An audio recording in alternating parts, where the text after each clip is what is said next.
Muito bem. Você se lembra qual foi nosso estudo de quinta-feira passada? Se lembra? Dá uma olhadinha aí, ó. Coloquei essa imagem. Nós estudamos sobre a volta de Cristo. Opa, eu estou vendo aqui o Cláudio Pereira. Boa noite, Cláudio. Nós estudamos na semana passada sobre a volta de Cristo. Eu assisti os dois. Tudo bem, Cláudio? Tudo bem, custei entrar, mas consegui. Que bom, fico feliz. E vimos que a Bíblia dá muitos detalhes sobre a volta de Jesus. Como será a volta de Jesus? O Novo Testamento todo é focado na volta de Cristo e no preparo que os cristãos precisam ter para a volta de Jesus. Essa imagem, ela reflete um pouquinho do que a Bíblia fala sobre a volta de Cristo. Jesus virá nas nuvens dos céus, com poder e grande glória. Não agora, mas como um bebezinho, nada disso. Ele vem com poder e grande glória, tá? E ele vem acompanhado de todos os seus anjos. Diz lá o Evangelho de Mateus, no capítulo 24. Então, vem com anjos, e as trombetas serão tocadas, os anjos tocarão trombetas, até que tocam a trombeta, chamada trombeta do arcanjo, e os mortos em Cristo ressuscitam. E depois que os mortos em Cristo ressuscitam, nós somos transformados num abrir e fechar de olhos, diz a Bíblia. E nos unimos com esses nossos irmãos que se ressuscitaram e encontramos o Senhor nos ares, diz a Bíblia. Então, um evento maravilhoso que nós aguardamos tanto, que a Bíblia chama de a bendita esperança, tá? Mas, quando será a volta de Cristo? É o estudo de hoje. Nós vimos já como será a volta de Jesus, e hoje vamos falar sobre quando, quais são os sinais que a Bíblia nos traz de que a volta de Cristo está próxima, tá? Imagine, você vai perceber que eu estou um pouquinho rouco, tá? Mas eu vou conseguir seguir até o final. Imagine que você vá de Olímpia até São Paulo. Se não estou enganado, tem por volta de 450 quilômetros. E você vai com o seu carro e, de repente, a placa diz, olha, faltam 300 quilômetros para chegar na cidade de São Paulo. Você dirige mais um pouco, faltam 250. Daqui a pouco, 200, 150, e então faltam 50 quilômetros para chegar em São Paulo, e você diz, olha, estamos bem próximos agora. Porque você foi olhando os sinais, né? As placas são os sinais que vão te mostrando, apontando que você está chegando no seu destino. Da mesma forma, Jesus nos deu sinais de que sua volta estaria próxima. E nós vamos estudar hoje estes sinais, tá? Abra sua Bíblia no Evangelho de Mateus, no capítulo 24. Evangelho de Mateus, no capítulo 24. Vamos ler os versos 1 e 2. Se você precisar de ajuda para encontrar Mateus capítulo 24, eu posso te ajudar.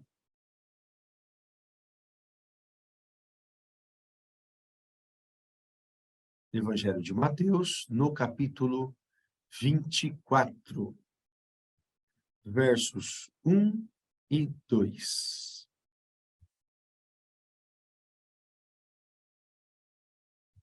Se alguém tiver dificuldade de localizar, só me chamar, que eu já disse, eu sou craque em ajudar a achar pela internet.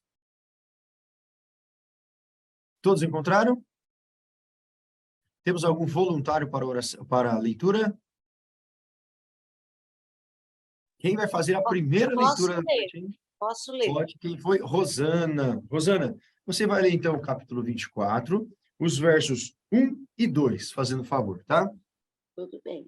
Jesus saiu do pátio do templo e, quando já estava indo embora, os seus discípulos chegaram perto dele e chamaram a sua atenção para os edifícios do templo.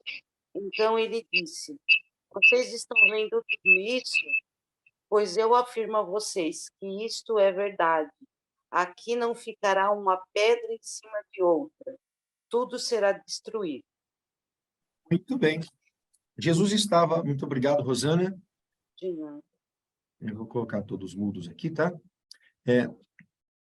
Jesus estava com os seus discípulos ali perto do templo, e os discípulos então apontaram para Jesus, dizendo: olha só, como as construções do templo são bonitas, sabe? O judeu, ele tinha orgulho do templo. O templo era uma construção muito bonita, feita em mármore, que se destacava ali em Jerusalém. E quando eles apontaram para o templo, mostraram para Jesus, Jesus disse essa frase que é conhecida de nós, né? Em verdade te digo que aqui não ficará pedra sobre pedra, sem que seja derrubada. Veja só, o judeu era capaz de lutar e entregar a sua própria vida para salvar o templo, para que o templo não fosse destruído. E Jesus está dizendo que o templo seria destruído, que não ficaria ali pedra sobre pedra. Então, eles ficaram muito preocupados com esta informação de Jesus, tá? Senhor, então, se o templo for destruído, é porque é o final do mundo. Na cabeça deles é como se fosse o final do mundo, o templo sendo destruído, tá? Então, eles fizeram uma pergunta para Jesus. E eu vou pedir para a Rosana ler novamente. Agora no capítulo 24, o mesmo capítulo, mas o versinho 3. O que os discípulos perguntaram? Dê uma olhadinha. Rosana, eu tinha fechado o som, tá bom? Abre ele aí. Isso. Jesus estava sentado no monte de Oliveiras, então os discípulos chegaram perto dele e lhe perguntaram em particular: conte para nós quando isso vai acontecer.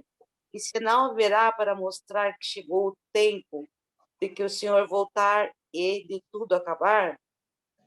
Olha que interessante, obrigado, Rosana. Jesus, então, os discípulos, quando Jesus falou que o templo seria destruído, eles ficaram com aquilo na cabeça. E eles foram até o Monte das Oliveiras, e ali Jesus estava sentado, eles se aproximaram, diz o texto, e perguntaram: Senhor, que sinal haverá da tua vinda e da consumação do século? Ou seja, que sinal haverá do fim de todas as coisas? Eles misturaram as perguntas. Eles fizeram duas perguntas em uma, tá? Que sinal haveria da tua vinda e da consumação do século aqui, tá? Ou seja, eles incluíram como a volta de Cristo sendo o final de todas as coisas. Então, vamos lá. Olha só, antes de mais nada, nós precisamos ter um princípio em mente, tá? Alguém consegue saber o dia e a hora da volta de Jesus? O que você acha? Será que algum ser humano consegue saber o dia e a hora que Jesus vai voltar? Olha em Mateus capítulo 24, no versinho 36.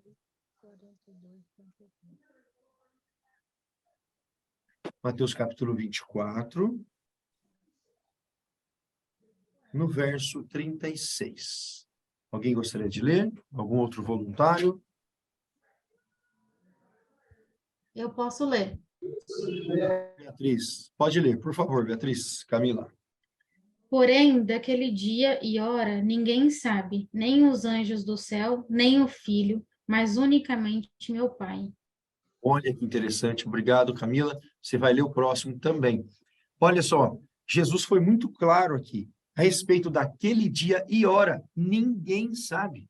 Então, se qualquer pessoa aparecer dizendo, olha, vai ser tal dia a volta de Cristo, não adianta. Ninguém sabe o dia nem a hora, somente o Pai. Nem os anjos, olha que interessante, nem os anjos. E eu acho muito curioso isso daqui. Por que você acha que Jesus não falou o dia que ele ia voltar? Não era melhor se ele falasse assim, olha, eu voltarei no dia 1º de janeiro de 2025? Imagine só se Jesus falasse, vai ser no ano de 2025. Por que ele não fez isso? Não falou o dia? Tem ideia? Acho que o mundo estaria pior do que está hoje, né?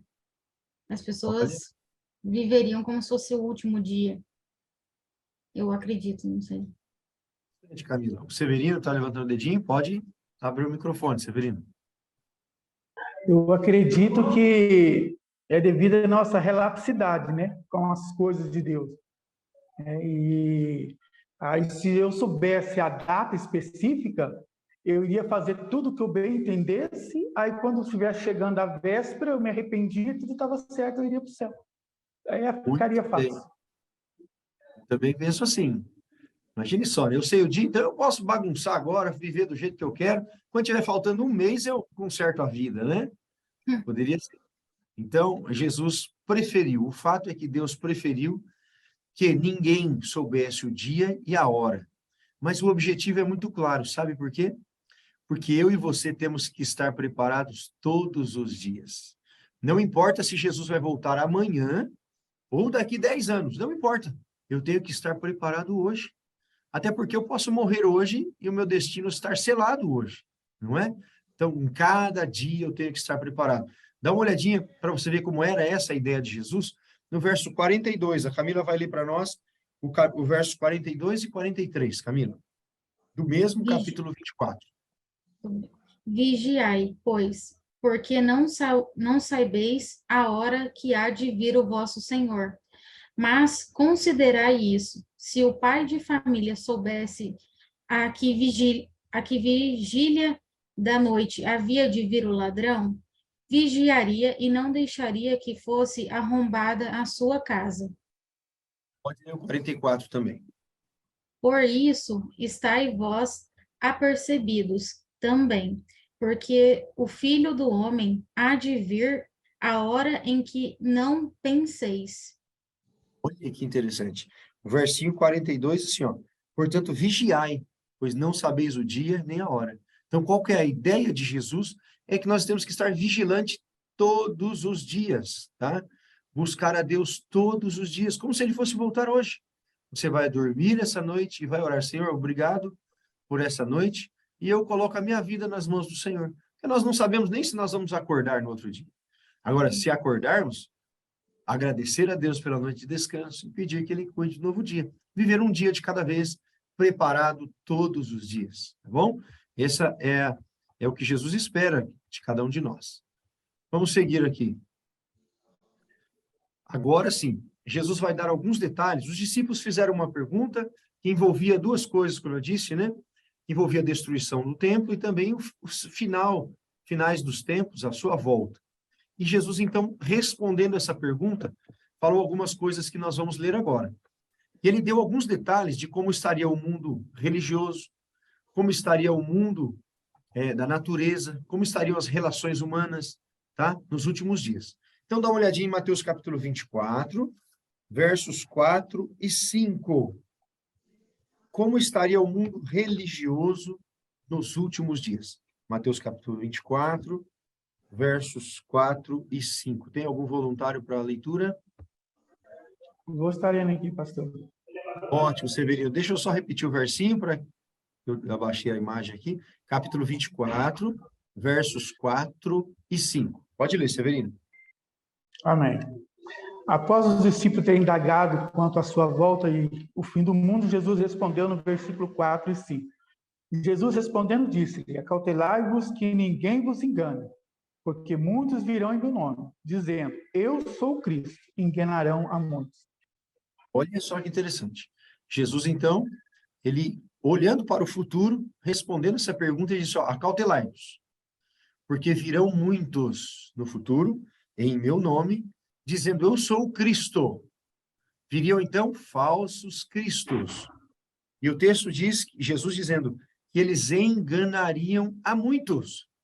Esses falsos cristos enganariam muitas pessoas, tá? Então, surgirão, nos últimos dias, muitos falsos cristos. E diz mais, dá uma olhadinha para o verso 11 agora. Pode ler para nós, Severino, versículo 11. Diz assim a palavra de Deus: e surgirão muitos falsos profetas, e enganarão muitos. Olha que interessante.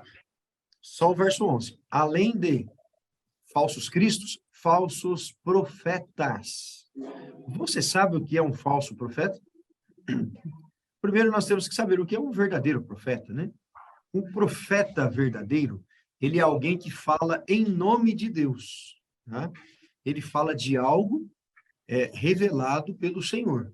Pode ser o Senhor ter revelado para ele, ou ter revelado na sua palavra e ele prega, faz uma pregação sobre a palavra revelada, tá? Isso é profetizar.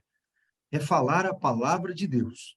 É ser um mensageiro de Deus, tá bom? Isso é ser profeta. Agora, o que é um falso profeta, então? É alguém que não está apresentando a palavra de Deus. Muito embora esteja dizendo que aquela é a palavra de Deus, não é verdade o que ele está dizendo. Então, Jesus nos disse que nos últimos dias surgiriam muitos falsos profetas, ou seja, pregadores que até mesmo poderiam ter a Bíblia na mão, mas na hora de pregar estariam falando errado. Percebe? E ele diz assim o texto, muitos, não é surgir um ou outro, mas muitos falsos profetas. Você percebeu como nos últimos anos tem aumentado o número de pregadores? Nas redes sociais, igrejas, né? Então nós temos que ficar atento com a mensagem que está sendo pregada. Dá uma olhadinha para o versículo 24 agora, do mesmo capítulo 24, mas no verso 24. O Severino pode ler para nós. Capítulo 24, agora o versículo 24. Amém, então.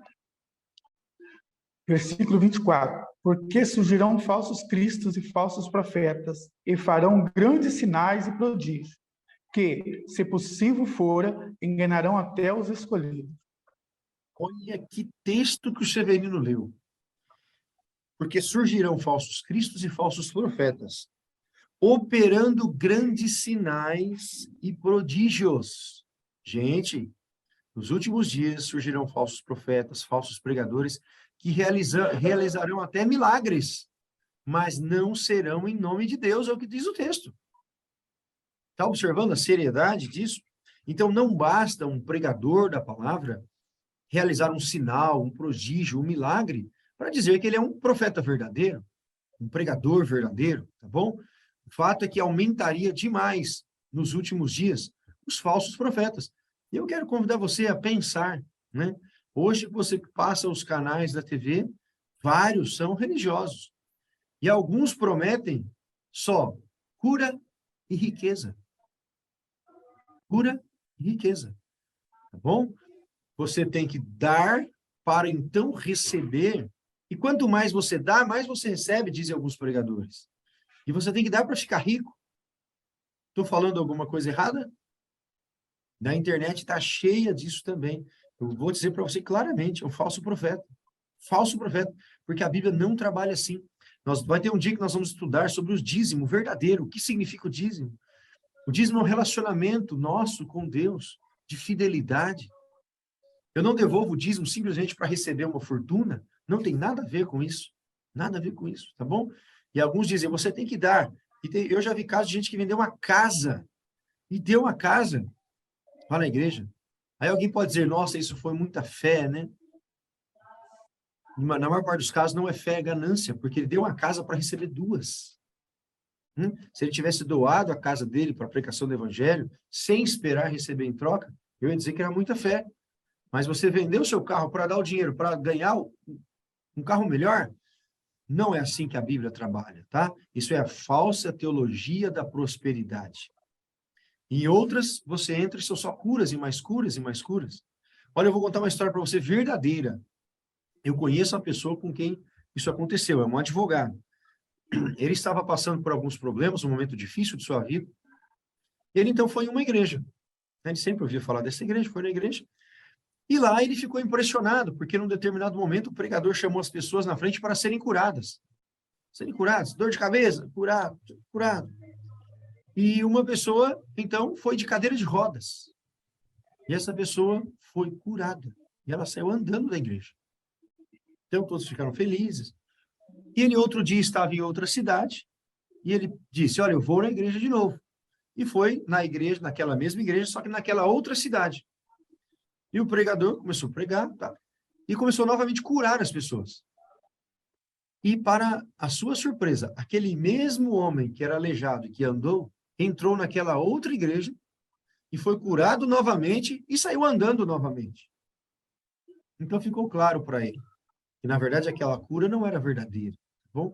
Então, fique muito atento com o que você vê, tá? Não estou dizendo que Deus não cura, Deus cura. Um dia eu posso contar até o meu testemunho aqui para vocês. Eu tenho um milagre na minha vida, tá? Glória a Deus. É, um milagre mesmo, tá? A minha vida é um milagre. Mas não é assim que Deus trabalha, não é com espetáculo. Não precisa de espetáculo. Jesus nunca trabalhou assim, tá? Mas vamos seguir, então. Às vezes você pode estar perguntando, Eliselto, então, como saber, né, se eu estou no caminho certo? Como saber qual é o caminho certo? Dá uma olhadinha em Mateus capítulo 7. Mateus capítulo 7. Nós já lemos esse texto outra vez, num outro estudo, mas nós vamos ler novamente, porque ele é muito importante, muito provavelmente nós vamos lê-lo em outras ocasiões ainda. Mateus capítulo 7, versos 21 até o 23.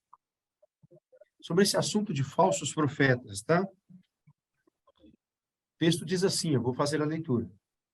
Mateus capítulo 7, versículo 21 até o 23, tá assim.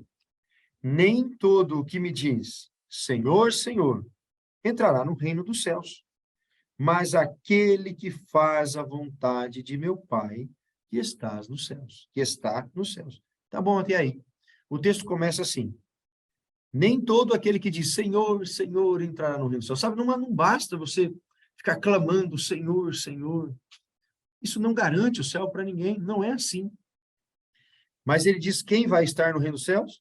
Aquele que faz a vontade de meu Pai. Tá? Obediência.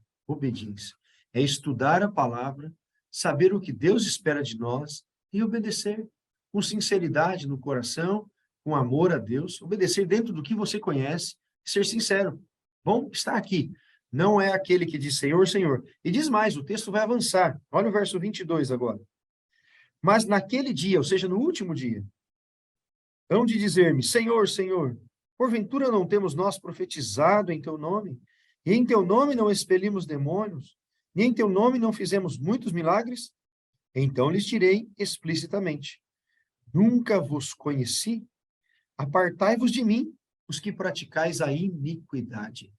Apartai-vos de mim, os que praticais a iniquidade. Iniquidade quer dizer pecado, tá? Transgressão da lei de Deus. Então, muitos vão dizer assim, muitos profetas, né? Senhor, nós fizemos milagres em teu nome. Olha, nós profetizamos. Nós até expulsamos demônios. Hoje é uma moda também. Muitas igrejas expulsar demônio, né? A pessoa entra, recebe o demônio, ele expulsa. E várias vezes é expulso o demônio da mesma pessoa, tá? Então, isso não é sinal de que a igreja é verdadeira ou aquele profeta é verdadeiro, tá? Temos que olhar a palavra de Deus, analisar a palavra de Deus, se há sinceridade com respeito à palavra de Deus, se a pessoa está trabalhando dentro da verdade, tá? Vamos lá, tem mais. Opa, eu coloquei essa imagem aqui só para mostrar para você. Quem já viu esse homem aqui? Olha, esse é o Henri Cristo, tá? Ele já é antigo, ele diz que ele é Jesus, e ele tem muitos seguidores. E você pode olhar para ele e pensar, puxa vida, né? Eu sei que não é Jesus, mas muitas pessoas pensam que é, tá? E o seguem. Bom, uma pena. Bom, bem, vamos lá. Já vimos como seria o mundo religioso. Sabe, eu quero destacar, na questão do mundo religioso, Jesus quis dizer aqui que nos últimos dias o mundo seria voltado para a religião, seria religioso, mas estaria alicerçado em bases falsas, de falsos profetas, tá? Esse é o sinal, a característica dos últimos dias, quando nós falamos de mundo religioso. Agora, o mundo social, como seria? Mateus capítulo 24, versos 6 e 7.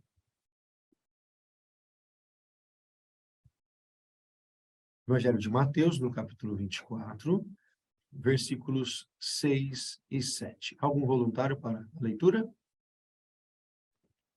A Jéssica não leu nenhum.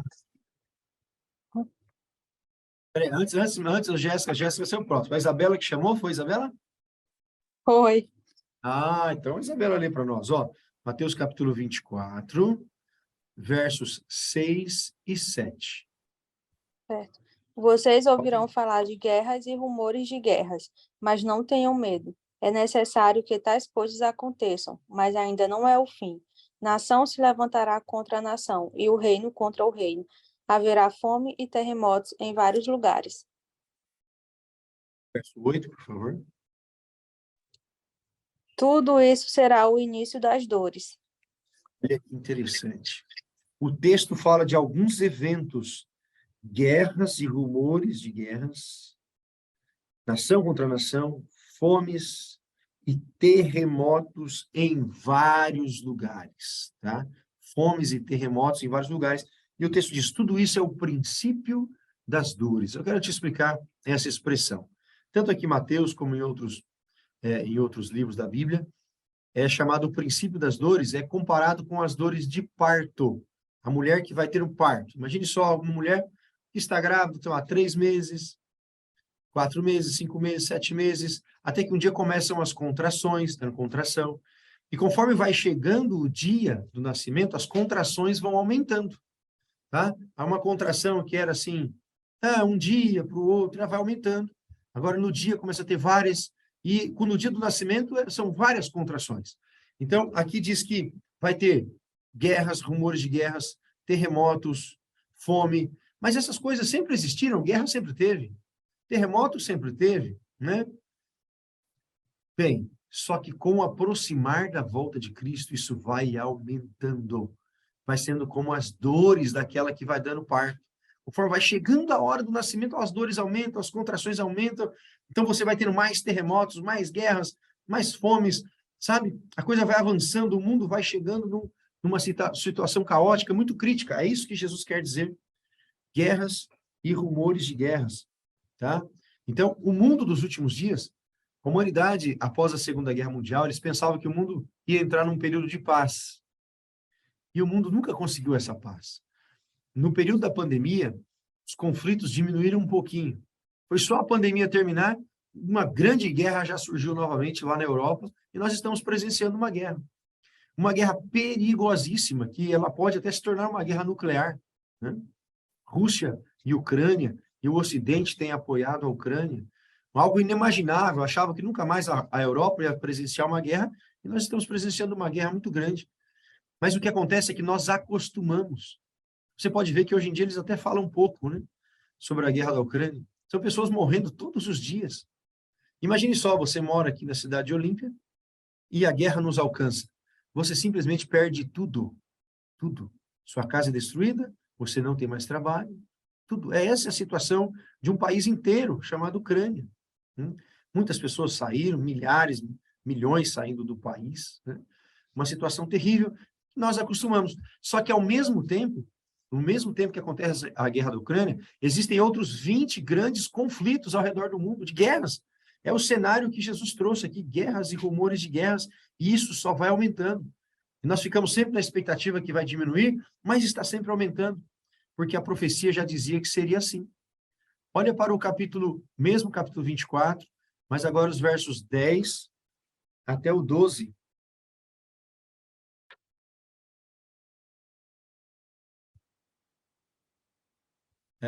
Quem leu para nós foi a Isabelle, né? Isabelle, pode ler de novo, fazendo favor? 10 a 12, né? Perdão, pode ler desde o versinho 9 até o 12. Tá. Então eles os entregarão para serem perseguidos e condenados à morte, e vocês serão odiados por todas as nações, por minha causa. Naquele tempo, muitos ficarão escandalizados, trairão e odiarão uns aos outros, e numerosos falsos profetas surgirão e enganarão a muitos. Devido ao aumento da maldade, o amor de muitos esfriará. E o versículo 13 para nós também. Mas aquele que perseverar até o fim será salvo. Olha só que interessante. O versículo 11 dá uma característica das pessoas dos últimos dias, e serão pessoas sem amor. Sem amor. E por se multiplicar a iniquidade é pecado, tá? O amor de muitos se esfriará. Ou seja, o amor se esfriará, na verdade, de quase todos, diz a minha versão aqui. Não sei se a sua fala assim também. Quase todos. Olha, observe que agora não fala de muitos, mas fala de quase todos. É como se a humanidade ela ficasse congelada, sentimentos congelados. Ninguém ama mais ninguém. Todos preocupados consigo mesmo, somente, e sem amor ao próximo. Tá? A gente vai ficando duro, né? Ouvimos tragédia daqui, tragédia ali, não está acontecendo comigo, está tudo bem. E aquilo não nos toca mais. E muitas vezes, até mesmo com as pessoas da nossa própria família, nós percebemos o amor se esfriando. E alguém pode dizer, mas sempre foi assim. Não sempre foi assim, não. Tá? As famílias eram mais unidas, eram mais próximas, e hoje nós vemos claramente o amor se esfriando. A vida valendo muito pouco, né? A vida valendo muito pouco, as pessoas tirando a vida um do outro por sapato, né? Tênis, e por qualquer motivo, qualquer briga banal, né? O amor se esfriando das pessoas. E então, eu já pergunto, você acha que nos últimos dias, os dias serão melhores ou piores do que os que nós estamos vivendo? A tendência é de pior. Professor, Camila, pode falar? licença, desculpa atrapalhar. É que o senhor estava falando, né, do amor esfriar, e eu acredito que isso também pode ter a ver um pouco com a internet. As redes sociais podem estar ajudando, porque as pessoas não, dentro da própria casa, né, não se socializam mais, e é uma busca por aprovação de alguém, assim, que você nem conhece, né? Curtidas e likes, ou você vê a vida de alguém que você acha que é perfeito. E aí você fica remoendo aquilo.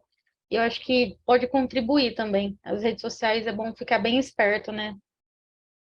Muito obrigado pela participação. Exatamente, eu penso igual você. As redes sociais têm a sua função, são boas por um lado, mas têm prejudicado demais os relacionamentos, tem causado um vazio no coração das pessoas, né?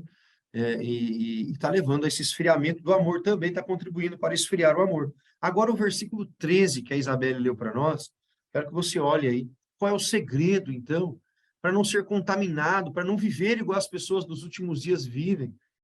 Assim, olha só, o verso 13, assim, aquele que perseverar até o fim, esse será salvo. Gente, esta palavra perseverar, ela é uma palavra muito importante. Ela está escrita no Evangelho de Mateus, ela aparece em vários versos da Bíblia, e ela aparece até no livro do Apocalipse. O cristão dos últimos dias é aquele que vai perseverar. Você pensa que vai ser fácil ser cristão nos últimos dias? Não é, não. Não vai ser, não, tá bom? Já não é, e vai ficar cada vez mais difícil. A humanidade parece que vai caminhar sempre para o lado errado, e o cristão vai ter que ir na contramão. E não é fácil ir na contramão, tá bom? Para quem é estudante, ir na contramão na faculdade, para quem está trabalhando, no pensamento das pessoas do trabalho, os pensamentos das pessoas na sociedade, né? O que é curtir, o que não é, né? Tá bom? Então, ser cristão é perseverar. Mas vale a pena perseverar, porque aquele que perseverar até o fim será salvo, tá? Deixa eu seguir um pouquinho mais aqui. 2 Timóteo. 2 Timóteo, se você está no Evangelho de Mateus, você vai virar para o lado direito, tá? Vai virando para o lado direito, vai passar Mateus, Marcos, Lucas, João, depois vai passar o livro de Atos, Romanos, e segue para a sua direita. Vai passar o Coríntios, 1º e 2 Coríntios, passa Gálatas, passa Efésios, passa Filipenses, olha só, está lá pertinho do Apocalipse. E aí você vai chegar em Timóteo.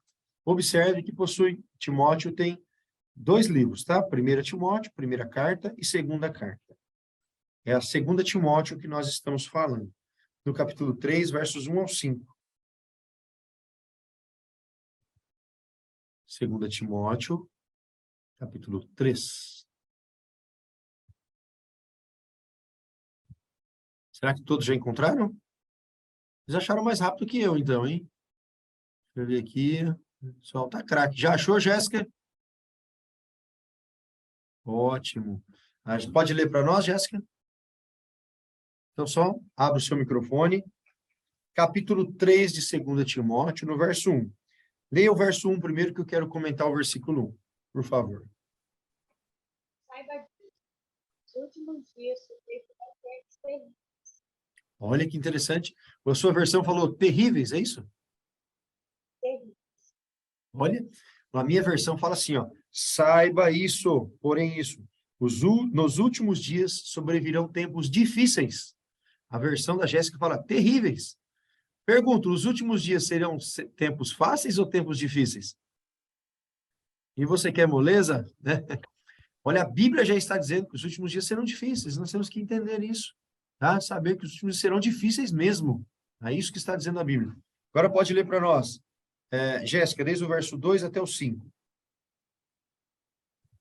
Os homens serão egoístas, carentos, sólidos, blasfemos, desobedientes aos pais, ingratos, ricos, sem amor pela família, inconciliáveis, caluniadores, sem domínio próprio, cruéis, infiéis, traidores, descuidados, soberbos, mais amantes dos prazeres do que amantes de Deus, tendo aparência de piedade, mas negando o seu poder. Mas Olha, esse versículo de 2 Timóteo, ele é impressionante, porque ele traz as características das pessoas dos últimos dias. Já vimos que serão tempos difíceis, mas diz assim, olha o verso 2, os homens serão egoístas. Os homens serão egoístas. Egoísta é aquele que pensa que o mundo gira em torno dele, só pensa nele, não se preocupa com o próximo, tá? Os homens serão egoístas, avarentos. Avarento é o amor ao dinheiro. Você acha que nós vivemos numa sociedade de pessoas que amam o dinheiro acima de tudo ou não? O dinheiro se tornou um deus, tá? A Bíblia chega a dizer que o dinheiro ele é personificado numa divindade chamada de Mamon, tá? Então, é como se fosse um deus para as pessoas. Então, as pessoas são avarentas, amam o dinheiro. Olha o texto diz arrogantes, blasfemadores, desobedientes aos pais. Olha que interessante. A Bíblia fala que nos últimos dias os filhos seriam desobedientes aos pais. Alguém pode dizer assim, mas Eliseu, os filhos sempre desobedeceram os pais. Olha só. No passado era diferente. Quem tiver um pouquinho mais de idade, vai me falar como é que era o seu relacionamento com os seus pais. O pai só olhava, o menino já sabia que era para ficar quieto, senão, né, ia acontecer alguma coisa diferente ali. Só o olhar dos pais já causava ali o medo, a obediência. Hoje, o pai pode olhar, o pai pode ameaçar, e, né, os filhos são desobedientes, como dizia a Bíblia. Se você tinha uma família com 4 filhos, no máximo um se tornava um mais rebeldezinho, né? Hoje as famílias são repletas de filhos rebeldes, desobedientes. Infelizmente, os pais não têm mais aquele respeito que deveriam ter, né? A figura paterna sempre foi uma figura muito importante na família, né? Os pais, eu acho muito curioso, há pouco tempo eu vi um psicólogo falando que os pais do passado eram pais mais rigorosos, né? Mais duros, muitas vezes, mas quando esses pais envelheciam, os filhos cuidavam dos pais, os filhos amavam os pais. Hoje os pais são permissivos, não corrigem nada, e muito provavelmente, quando envelhecerem, serão abandonados pelos filhos, né? Não serão amados. Então, mas é uma característica dos últimos dias, os filhos serão desobedientes. Eu acho interessante que a Bíblia acerta até nisso. Aqui pode dizer, Eliseu, mas isso era fácil? Não, no passado não era assim. Imagine lá, quando foi escrita a Bíblia, como os filhos obedeciam os pais. E hoje, infelizmente, não obedecem mais, tá? Bom, é importante nós, quem tem filhos menores, né, nós voltarmos para a Bíblia, ensinarmos os filhos sobre a Bíblia, sobre a oração, orar com eles, e eles vão crescendo, conhecendo a palavra de Deus. Então, a Bíblia descreve aqui, os homens seriam mais amantes de si, sem domínio de si mesmo, amantes dos prazeres, mais amigos dos prazeres que amigos de Deus. A Bíblia descreve perfeitamente a sociedade como nós a conhecemos, tá? Então, deixa eu seguir um pouquinho aqui. O verso 6 que nós estamos dizendo diz, olha, tudo isso ainda não é o fim, né? Ou seja, vai avançando, como eu disse para vocês, tudo é somente o princípio das dores, vai aumentando cada vez mais. Bem, mas a Bíblia traz sinais na natureza. Um desses, nós acabamos de ler em Mateus, no capítulo 24, no versículo 7, né? A Bíblia trouxe ali terremotos. Você observou? Mateus capítulo 24, verso 7 foi que haveria terremotos em vários lugares. Agora dá uma olhadinha em Lucas capítulo 21. Evangelho de Lucas. Se você estava em 2 Timóteo, é só voltar para o lado esquerdo. Vai chegar em Lucas capítulo 21. Vai chegar no Evangelho de Lucas e você abre no capítulo 21, tá? Lucas capítulo 21, versículo 11.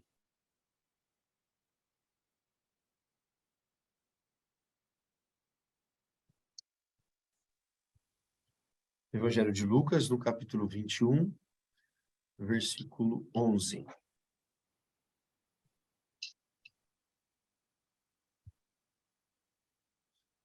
Será que todos encontraram? Se alguém precisar de ajuda, é só me chamar. Lucas capítulo 21, João. Versículo 11. Todos acharam? Eu vou fazer essa leitura. Diz assim: haverá grandes terremotos, epidemias e fome em vários lugares, coisas espantosas, e também grandes sinais do céu. Olha, o texto diz que haverá, então, haverá grandes terremotos, não só pequenos tremores de terra, mas grandes terremotos. Gente, nós estamos presenciando, há poucos dias aconteceu um grande terremoto, eu não sei falar se, acho que foram mais de 3 mil mortos, deu mais de 30 mil mortos, acho que mais de 30 mil mortos, né? Eu até falei com a Daniela, para a gente ter uma ideia, para quem é da região de Olímpia aqui, uma cidade de Severina inteira morreu num terremoto, né? Isso não toca a gente praticamente, não sensibiliza, né? Cumprimento de sinais diante de nós, tá bom? Pouco tempo atrás tivemos um maremoto lá na Indonésia, que mais de 200 mil pessoas morreram. Lembram daquelas ondas invadindo a cidade, né? A Bíblia fala de grandes terremotos. Você sabe como é que funciona um terremoto? É a escala Richter, né? Existe uma escala, que é a escala Richter, né? Eu não me lembro agora esse terremoto recente de qual foi o grau que ele atingiu. Mas só para você entender como é que funciona. Imagina um terremoto de grau 3. De grau 3, quando vai para o grau 4, aconteceu um de grau 3, agora o outro foi de grau 4. O de grau 4 é 10 vezes mais forte que o de grau 3.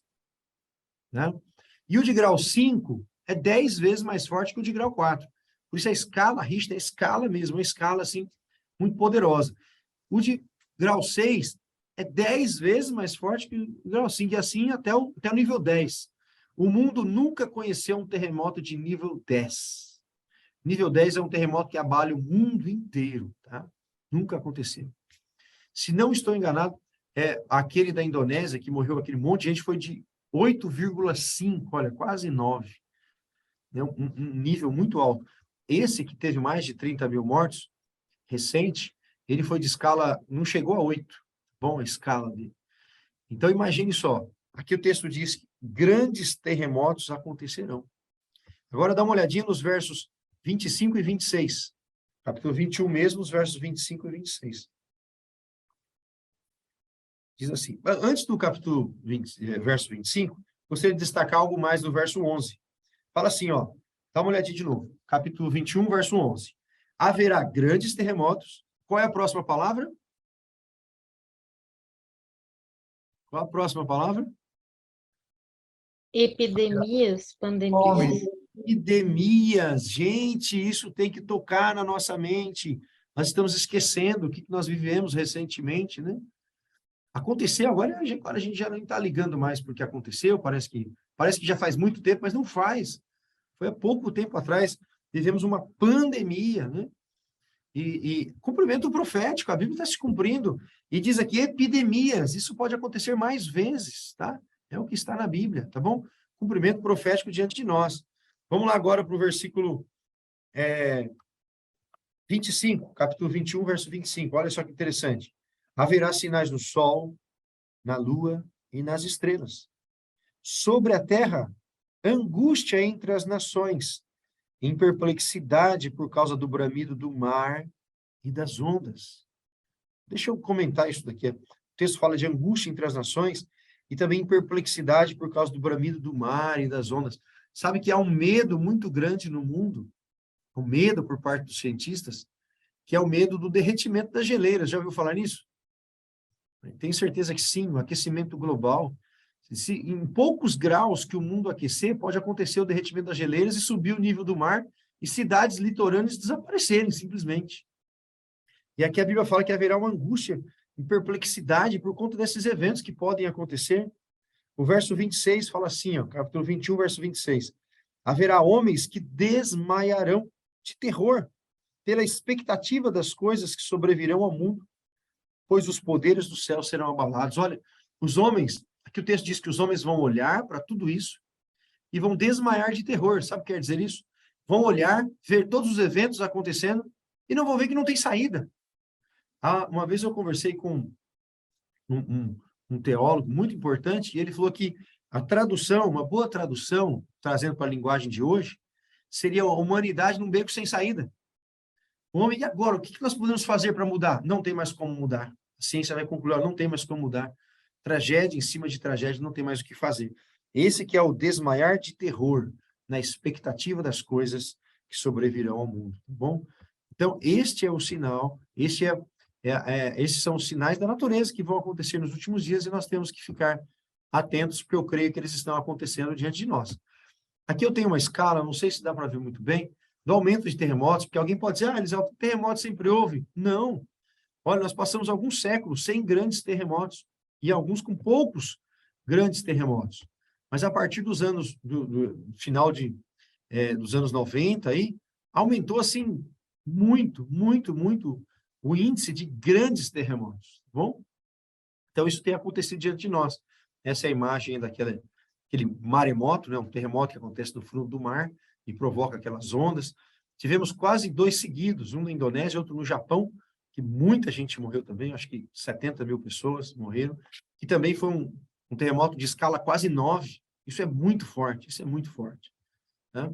Olha o que o texto bíblico dizia: angústia entre as nações, homens desmaiando de terror, angústia entre as nações. O texto quer dizer que nos últimos dias as pessoas vão ter um coração apertado e não vão saber nem porquê. Angústia. E nós vivemos num período de grande angústia na Terra. Olha, a depressão no ano de 2020 foi a doença mais incapacitante. Sabe o que é incapacitante? É a pessoa fica doente e não consegue trabalhar. Ela fica incapacitada para as coisas normais da vida, como o trabalho, por exemplo. E a depressão foi a doença que mais causou a incapacidade, né? Angústia, como o texto bíblico dizia, que seria a sociedade dos últimos dias, né? Quem nunca teve uma depressão hoje em dia, né? Quem não tem na família alguém com depressão, ou nós mesmos, né? Podemos ficar angustiados pela situação das coisas ao nosso redor. Então, nós temos que nos apegar com Deus, nos apegar a fazer os tratamentos que a ciência possui, mas é mais uma demonstração dos sinais do tempo do fim, tá bom? Olha só esse dado aqui, que terrível. Suicídio é a segunda causa de morte entre os jovens de 15 a 24 anos.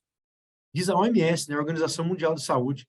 Olha que coisa. O período que era para ser o período mais bonito da vida, de 15 a 24 anos, um momento feliz, né, de aproveitar o auge da juventude, e é a segunda maior causa de morte entre os jovens, é o suicídio.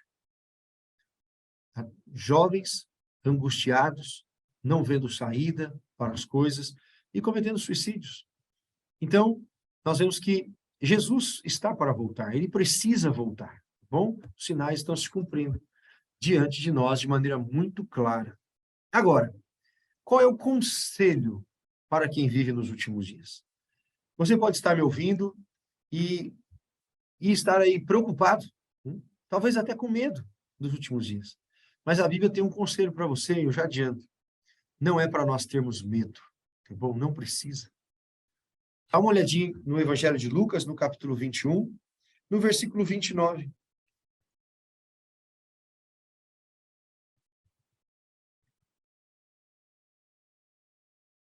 Lucas capítulo 21, versos 29 até o 31. Eu vou fazer a leitura para você, acompanha aí.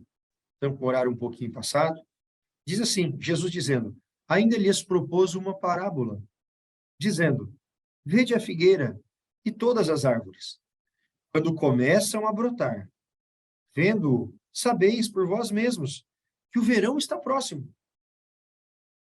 Assim também, quando virdes acontecerem estas coisas, sabei que está próximo o reino de Deus. Olha que frase fantástica, parábola Jesus conta aqui.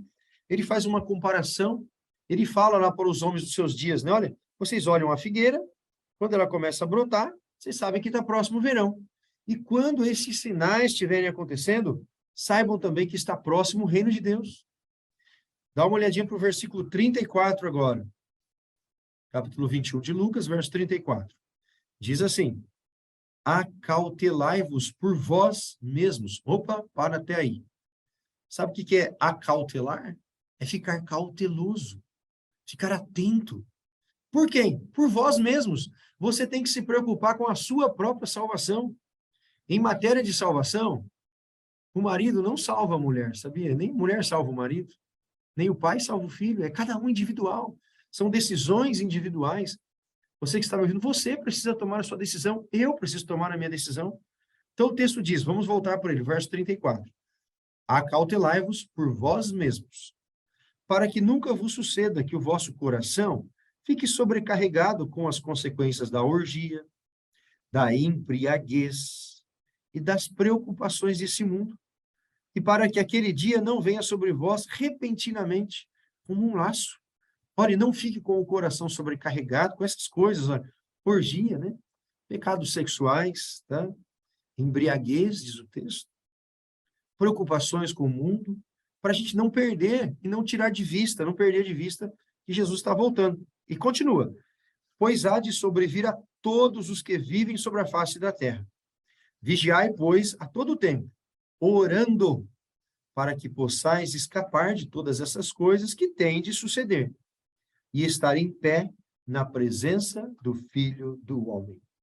Qual é o conselho que o próprio Jesus dá para nós, que estamos vivendo nos últimos dias? Vigiai, orai o tempo todo, tá? Você deve orar. Talvez você pense assim, poxa, mas eu não sei como orar. Nós vamos fazer um curso aqui sobre oração. Como tem que ser a nossa oração nos últimos dias, tá bom? Uma das aulas nós vamos falar somente sobre oração. Você vai ver que interessante. Então, vamos lá. Nós devemos ter medo nos últimos dias da história da Terra? Eu tenho que ficar com medo dos eventos que vão acontecer? Vamos ler Lucas capítulo 21, verso 28. Eu gostaria da ajuda de vocês, esse versinho aqui. Eu acho ele muito bonito. Lucas capítulo 21, verso 28. Quem pode ler, por favor? Elaine, muito bem, Elaine. Pode ler o versículo 28. Ora, ao começar estas coisas a suceder, exultai e erguei a vossa cabeça, porque a vossa redenção está próxima. Elaine, olha, muito obrigado. Olha que verso lindo, gente. Ao começarem estas coisas a suceder. Quais coisas? Os sinais. Exultai e erguei a vossa cabeça. É para nós ficarmos tristes? Não, diz o texto. Exultar quer dizer ficar alegre. Erguer a cabeça. Não ficar de cabeça baixa, triste. Erguer a cabeça. O texto diz, por quê? Porque a vossa redenção se aproxima, meu irmão. Jesus está voltando. Os sinais estão diante de nós. E nós temos que baixar a cabeça de forma alguma, ficar felizes, orar mais, pregar o evangelho para os nossos amigos, conhecidos, tá? Porque Jesus está voltando. Essa mensagem tem que entrar no nosso coração e trazer alegria, não tristeza, de forma alguma. Medo também não, mas sim alegria e esperança na volta de Jesus. Eu vi que o Amaral está de mãozinha erguida. Quer dizer alguma coisa, Amaral? Irmão, sim. Você comentou sobre lá o derretimento da geleira, cada inundação, né? Muita gente se preocupa quanto a isso aí, pensando que talvez o mundo seja inundado por água de novo, né? Só que Deus deu um sinal e disse na sua palavra que jamais cometeria esse ato de novo, né? Sobre a inundação. E o sinal que ele deixou foi o quê? O arco-íris. Então, muita gente se preocupa, talvez, com esse tipo de acontecimento, né, de derreter a geleira e voltar a ter inundação como aconteceu no dilúvio. Mas Deus deixou o sinal, né, dizendo que não cometeria esse ato de novo, e esse sinal é através do quê? Do arco-íris, né? Uma simbologia que ele deixou para a gente. Obrigado, Amaral. O sinal do arco-íris diz que não haverá uma inundação universal novamente. A terra não será destruída de forma universal como foi no dilúvio, tá bom? É isso que quer dizer. Mas isso não quer dizer que nós não teremos destruições locais, como, por exemplo, aconteceu uma grande destruição recente. Essa semana, ali em Ubatuba, né, São Gonçalo, como é que é o nome daquela região lá? Me fugiu. Que, inclusive, nós temos que orar por aquela... São Sebastião. Eu estava lá, eu subi de lá hoje de manhã. Eu estava lá em São Sebastião, Ubatuba, que eu estava pescando lá ontem e vi coisas terríveis lá, irmãos. Coisas terríveis mesmo. Temos que orar, tá bom? Essas coisas têm se tornado cada vez mais frequentes. Elaine, falou alguma coisa? De tsunamis também, né? Acontece. Tsunamis, Elaine, tem acontecido exatamente, tá? Mas o irmão Moral falou bem, eu entendi a manifestação, é no sentido de que o mundo não vai ser destruído com isso. Nós não precisamos ficar com medo, isso não vai ser destruído. O que vai acontecer é a volta de Cristo. Assim como pessoas têm medo, né, que um meteoro pode bater na Terra, destruir o planeta. Não. Isso não vai acontecer. né? O que vai acontecer é a volta de Jesus. E eu já quero te convidar para o estudo da próxima quinta-feira, e nós vamos continuar esse assunto, e eu vou estudar uma profecia. É um capítulo da Bíblia que conta a história do mundo inteiro. É impressionante. Para mim, uma das profecias mais impressionantes da Bíblia, que é o que nós vamos estudar na quinta-feira, e você vai entender, tá bom? Você vai ver que interessante que é. Mas antes, vamos terminar a nossa aqui, porque nós estudamos hoje que Jesus deixou vários sinais. Sinais na natureza, sinais no mundo social, sinais no mundo religioso. E ele falou para nós ficarmos apercebidos, tá? Ficar atentos com o que está acontecendo. Não viver a vida como vivem muitos aí, que, isso é normal, e vamos ficando assim, congelados, né? E a Bíblia diz que o amor vai esfriando do coração das pessoas, que o amor não se esfrie do seu coração, tá? Uma característica do seguidor de Cristo é exatamente o amor no coração, a preocupação pelas pessoas ao redor. Que Deus abençoe você. Essa imagem que nós estamos vendo aí, que é só um desenho, né? Vai ser muito mais do que isso quando Jesus voltar. Uma imagem incrível da volta de Jesus, onde todos os nossos problemas terão sido solucionados. Então, nós temos que aproveitar esses momentos para pregar o Evangelho, para que mais pessoas conheçam essa mensagem. E o meu desejo para você é que você esteja preparado, tá bom? E eu vou fazer um apelo agora para você. Nós acabamos de ver na Bíblia que Jesus está próximo para voltar. Você acredita que Jesus está próximo para voltar? Se você acredita, faz um joinha assim. Aí, que legal. E você quer estar preparado para o retorno de Jesus? Mais um joinha assim. Valeu, eu vou fazer uma oração por você, tá bom? Que Deus nos abençoe. Eu desejo que você durma bem, tenha paz nessa noite, que você possa sonhar com a volta de Cristo. Não tem nada melhor para nós colocarmos na nossa mente do que essa esperança maravilhosa de Jesus voltar para nos buscar. E na quinta-feira temos um novo encontro. Oi, Severino. Pastor Elivelto, é coisa rápida. Pode, só à vontade. O senhor no começo falou sobre falsos profetas, como a gente reconhecia um falso profeta e tudo mais. E é interessante que, né, nessa oração já agradeça a Deus, porque esse estudo está sendo sobre a direção do Espírito Santo, porque eu ia fazer um comentário, tá, sobre o capítulo 2 de Daniel, sobre o capítulo 24 de Mateus e o capítulo 3 de 2 Timóteo, né? Porque as evidências, elas são muito peculiares, não tem como a Bíblia entrar em contradição. Então, a pessoa, ela só erra e deixa se levar enganada quando ela deixa passar despercebida as Sagradas Escrituras, não estudar. Como diz Deus lá por meio de Oséias 4:6, né? O povo estão perecendo porque lhe falta o conhecimento. Tem essa necessidade, e é a direção até de Deus, porque eu ia fazer o comentário do capítulo 2, né? Eu não vou nem falar o livro, porque o senhor deixou meio que assim, eu já só estou adiantando que eu senti isso no coração, só não falei porque a hora está avançada. Tá? Deus continue abençoando. Severino. Eu fico muito feliz mesmo, porque eu tenho certeza que o Espírito Santo está falando com você, está falando com cada um que está assistindo aqui, tenho certeza. É exatamente isso que nós vamos estudar na quinta-feira, o capítulo 2 de Daniel. É a história da humanidade contada em um... Tá? Opa, fazendo um som aqui. Então, gente, não percam, viu? Por favor, não percam o capítulo 2 de Daniel, que é o estudo de quinta-feira. Estudo maravilhoso que vai mostrar para você, com mais evidências ainda, que estamos vivendo nos últimos dias, tá? Vamos fazer uma oração? Feche seus olhos.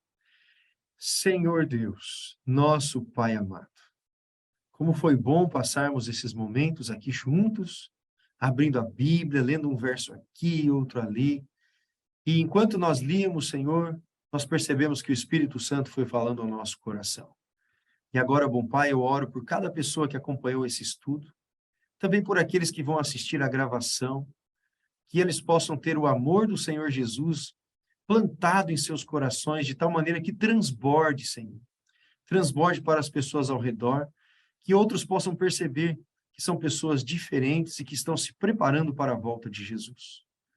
Guarde-nos, bom Pai, nesta noite, pelo Teu poder, e que na quinta-feira possamos estar aqui novamente. É o meu pedido, é o nosso pedido, em nome de Jesus. Amém.